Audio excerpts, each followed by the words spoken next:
pessoal! Nessa aula eu vou explicar quais são as peculiaridades dos serviços e como eles são fundamentais para compor uma proposta de valor em qualquer negócio. Mas afinal, o que é um serviço?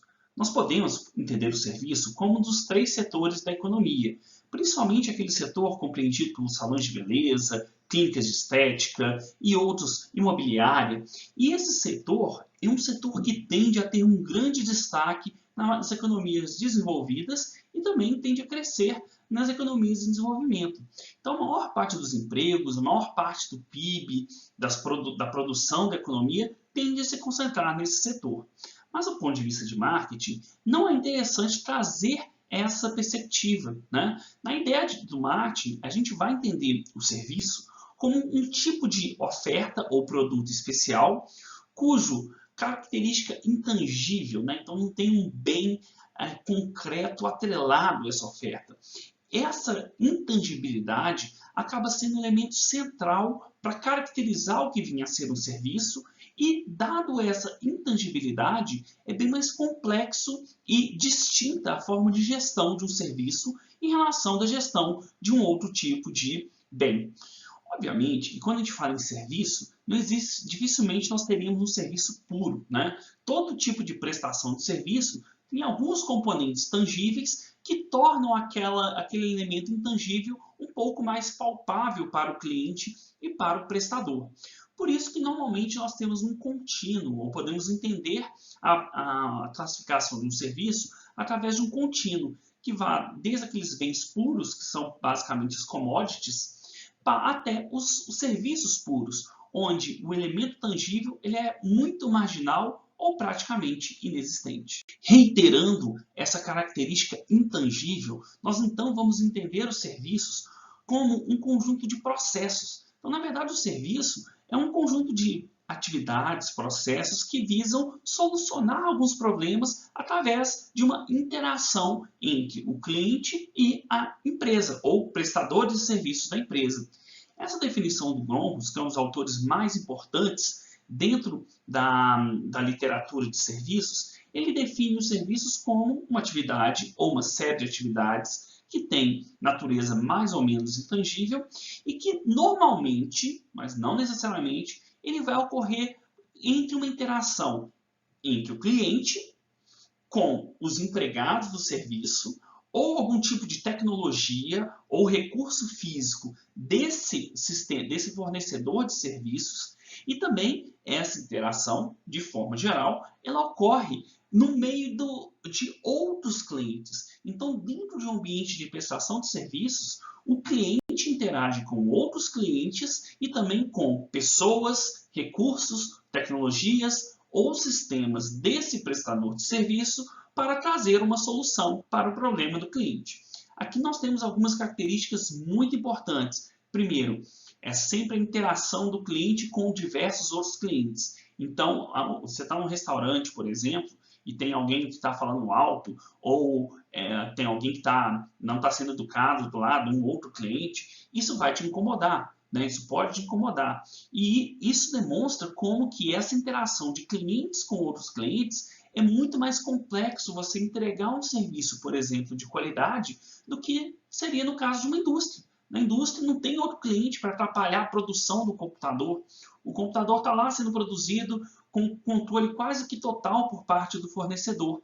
Por isso, o controle de qualidade e a padronização nos serviços, ele tende a ser um elemento muito complexo. E esse será um dos principais desafios para que a gente consiga ter uma prestação bem sucedida e um serviço entregue com qualidade superior aos clientes.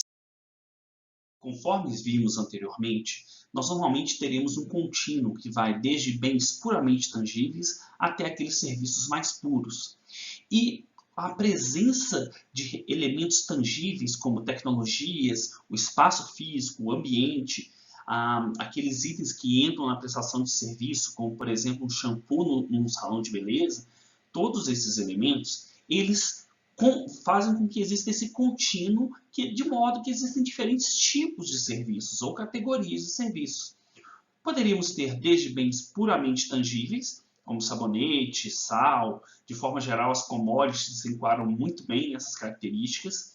Nós podemos ter alguns bens tangíveis associados a serviços, por exemplo, quando você compra um carro, então você tem a concessionária, você tem quem vai fazer a manutenção do seu automóvel, serviços adicionais para preparar o seu automóvel, a mesma coisa para um computador que vai te dar o suporte. Então ali você tem basicamente um elemento tangível, mas você precisa de serviços de manutenção, de entrega, de suporte, para que aquele produto seja utilizado de maneira adequada.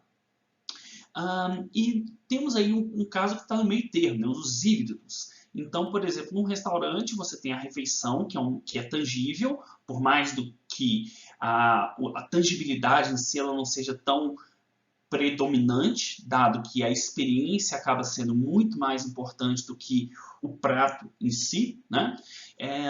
E além disso, para compor essa experiência, além dos bens, nós temos uma série de elementos intangíveis, como a empatia, a ambiência, né? a forma de ser atendido pelos clientes. Então, esse serviço prestado acaba compondo, junto com elementos tangíveis, uma experiência que tende a ser um híbrido de bens e serviços. Nós podemos ter um serviço principal, mas que tem ali alguns bens secundários que estão adicionando aquele caso. Por exemplo, uma viagem aérea. A viagem aérea é um serviço basicamente intangível, mas você tem alguns bens secundários, né? O que você come ali durante a viagem, né? O serviço de bordo, né? Que traz ali as refeições, né? A própria aeronave, né? Principalmente esse bem de capital, pode ser um exemplo nesse caso. E temos ainda o caso de um serviço puro. Nesse caso, seriam basicamente aqueles casos onde não tem bens tangíveis. Então, por exemplo, alguém que toma conta das suas crianças, né? O serviço de educação, o serviço de psicólogo, todos esses elementos, todos esses tipos de prestação de serviço são intrinsecamente intangíveis e têm poucos ou nenhum elemento tangível associado. Mesmo nesses casos, você ainda pode utilizar elementos tangíveis, como, por exemplo, a decoração do escritório de advocacia, a aparência do seu psicólogo, por exemplo, ou a forma como ele se posiciona, ou o ambiente físico. Todos esses elementos acabam trazendo um pouco mais de evidência tangível daquela sua experiência, o que nós veremos em sequência, que é fundamental para ganhar credibilidade junto ao seu cliente. Na verdade, esse será um dos grandes desafios. Como trazer elementos tangíveis que possam trazer credibilidade quando o serviço intrinsecamente é intangível. Somente conseguindo responder essa pergunta que você vai conseguir trazer mais credibilidade nesses casos de serviços mais puros, como nós definimos aqui. Essa definição de serviços dentro de um contínuo entre bens puros e serviços puros ainda não é suficiente para a gente entender a multiplicidade de serviços que existem numa economia moderna. Por isso, nós podemos trazer outros elementos para ajudar nessa classificação. Por exemplo, quais são os recursos utilizados? É um recurso que utiliza tecnologia ou é intensivo em novas tecnologias?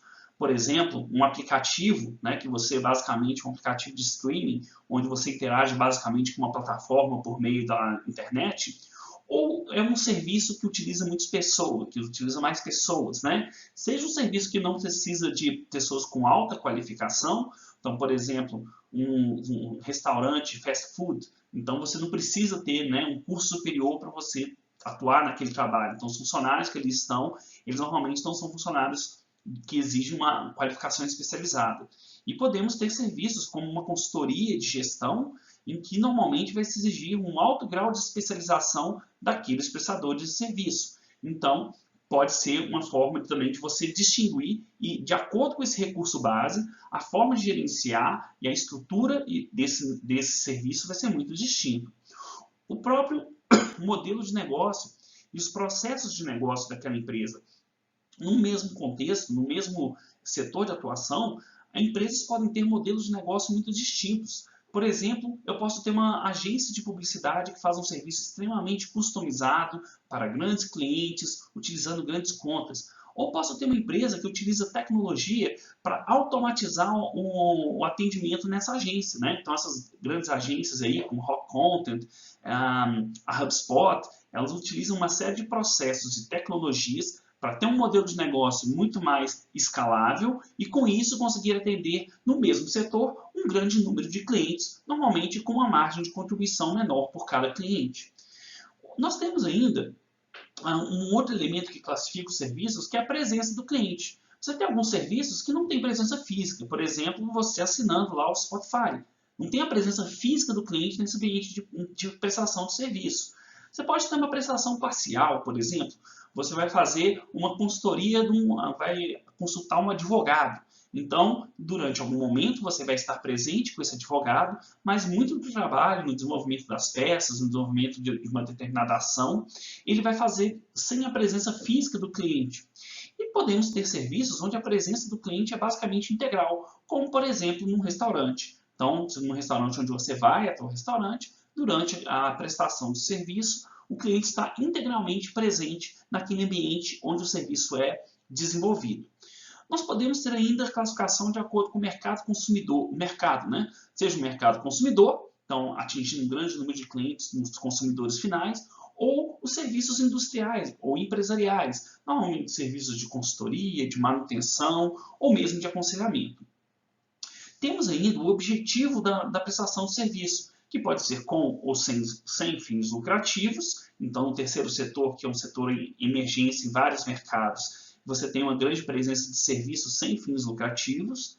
E, finalmente, nós podemos ter a propriedade, que pode ser um serviço privado, prestado por uma empresa, um grupo de pessoas que detêm a propriedade daqueles meios de produção, ou você pode ter um serviço público, que são aqueles prestados pelos governos. Uma das principais implicações da presença de elementos tangíveis no ambiente de prestação de serviço é a presença de características que nós chamamos pesquisáveis. Então, imagine que você tenha que escolher um novo prestador de serviço para, por exemplo, um psicólogo, né? E aí você, no caso de um psicólogo, você não tem tantos elementos tangíveis que você consegue pesquisar anteriormente. Você vai ter que contar muito mais com credibilidade, com a indicação de amigos, com pessoas, com o diploma dessa pessoa, onde ela formou, onde ela estudou, qual linha ela segue. Todos esses elementos, eles não são tão facilmente pesquisáveis como, por exemplo, a velocidade do processador de um computador. É muito mais fácil você ir na internet, coloca lá os computadores e pesquisa características e compara de maneira muito concreta. Isso significa, gente, que quando você tem uma oferta que ela tem mais elementos tangíveis, normalmente ela vai ter um alto nível de qualidades pesquisáveis. Por exemplo, é o caso de roupas, joias, móveis. E essas características pesquisáveis, ela está presente na maioria dos bens. Já no caso dos serviços, a gente não tem tantas características pesquisáveis. E aí nós vamos ter mais as características credenciáveis. O que são essas características credenciáveis? Como eu falei, a indicação de um amigo, né? O depoimento de algum cliente, o diploma mostrando de onde foi formado aquele advogado, né?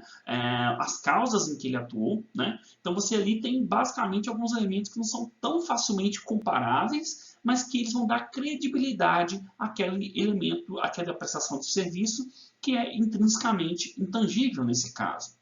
E você tem alguns tipos de oferta onde você não consegue pesquisar previamente, mas você pode experimentar.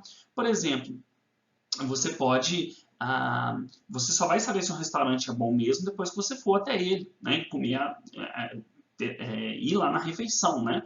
No caso de um salão de beleza, a mesma coisa, você pode ter algumas indicações, vai ter alguns elementos tangíveis, mas vai saber o resultado só depois que você cortar o cabelo lá naquele salão, né? Já no caso daqueles serviços de qualidades credenciáveis, às vezes você não consegue nem mesmo durante a prestação de serviço ou logo imediatamente depois da prestação de serviço, você não vai saber se o serviço foi prestado adequadamente. Por isso que a credibilidade, elementos de credibilidade, vão ser extremamente importantes. né? Então, você, depois de ir lá no médico, você não sabe se o tratamento está certo ou errado. Você vai ter que confiar no médico e vai saber o resultado só depois, se você teve uma melhora ou não daquele seu problema que você foi tratar. Então, observem que no caso dos serviços, nós temos uma grande presença de características ou experimentáveis ou características credenciáveis. E quanto mais nós movemos aqui à direita nesse nosso modelo, na presença dessas características que são difíceis de avaliar e que estão presentes na maioria dos serviços, nós veremos que quanto mais movemos para ali, mais a credibilidade do prestador vai ter uma relevância para o consumidor. De forma geral, nós podemos trazer uma série de elementos que distinguem os bens dos serviços. Primeiro, os bens são predominantemente tangíveis, enquanto os serviços são intangíveis. Os serviços eles tendem a ter um resultado mais heterogêneo quando comparado aos bens. E qual que é a razão?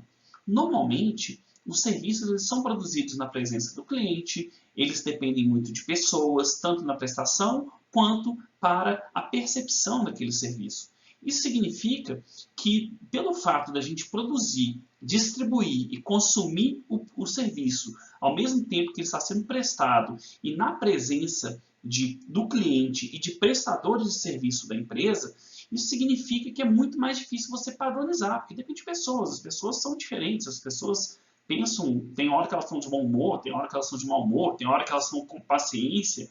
Então, todos esses elementos tornam difícil você manter uma homogeneidade ou uma padronização de qualidade dos serviços. No caso dos bens, como você tem a produção separada do consumo, né, produção e distribuição separada do consumo, você pode ter um padrão de qualidade e ter um autocontrole da sua produção, e na hora que você entrega o computador ou o telefone na casa do cliente, ele vai estar muito mais padronizado do que você conseguiria no serviço. Além disso, os bens eles são normalmente taxados como coisas, né, objetos, né? Enquanto os serviços eles são basicamente atividades e processos, como por exemplo você passar a fazer um curso ou você passar por um processo, você ser atendido por um psicólogo. Além disso, os serviços eles normalmente não transferem propriedade. Então, depois que eu te ensinei alguma coisa, você não tem propriedade de nada concreto. Você pode ter apreendido algo, mas você não tem, né, uma posse de algum bem tangível. Já no caso dos bens, quando você compra, né, faz uma transação e compra um produto, compra um carro, o carro passa a ser seu, né? Além disso, os serviços, de forma geral, eles não são estocáveis. Então, eu não tenho como, por exemplo, cortar cabelos. O exemplo dos aviões é o melhor, né? Você não tem como estocar os espaços vazios nos aviões para você utilizar num período de alta demanda. Isso torna muito mais complexo a gestão da flutuação da demanda ao longo do tempo, no caso dos serviços. Porque no caso dos bens, você pode modificar sua produção de acordo com uma previsão de sazonalidade que você terá da sua oferta, de maneira que você equilibre seu estoque e mantenha a produção num fluxo mais contínuo, sem haver flutuações de períodos de alta demanda, onde você não consegue atender a demanda, e períodos onde seus funcionários estão ociosos e o seu hotel, o seu avião está vazio, né? Então, nesse caso, a gestão de serviços é mais complexa devido a essa impossibilidade de fazer estoques. Além disso, você tem, no caso dos serviços, o valor é produzido muito mais na interação entre comprador e vendedor, né? Então, o fato de você ser atendido de uma forma adequada, num salão de beleza, num restaurante, é que vai produzir valor para você. Já no caso de um bem, essa produção, esse valor, ele tipicamente é considerado como produzido no ambiente industrial. Mesmo que algumas correntes contemporâneas digam que mesmo quando você compra um computador, o valor do computador não está no computador em si, mas sim na sua interação com o computador, e por isso é um papel fundamental de quem vende esse bem criar mecanismos para que você faça o melhor uso possível do computador, porque é esse uso que vai tornar o computador valioso. E essa lógica, né, ela basicamente, que a gente chama de lógica dominante do serviço, ela que vai traduzir que o valor que você tem numa oferta, ela em última instância é sempre uma prestação de serviço, que é uma interação intangível do fornecedor com o cliente. Chegamos então ao fim dessa aula que eu abordei os elementos centrais que distinguem um serviço dos bens e como isso traz uma série de dificuldades ou desafios na gestão dos serviços. Então, foi isso por hoje. Valeu! Até a próxima. Tchau!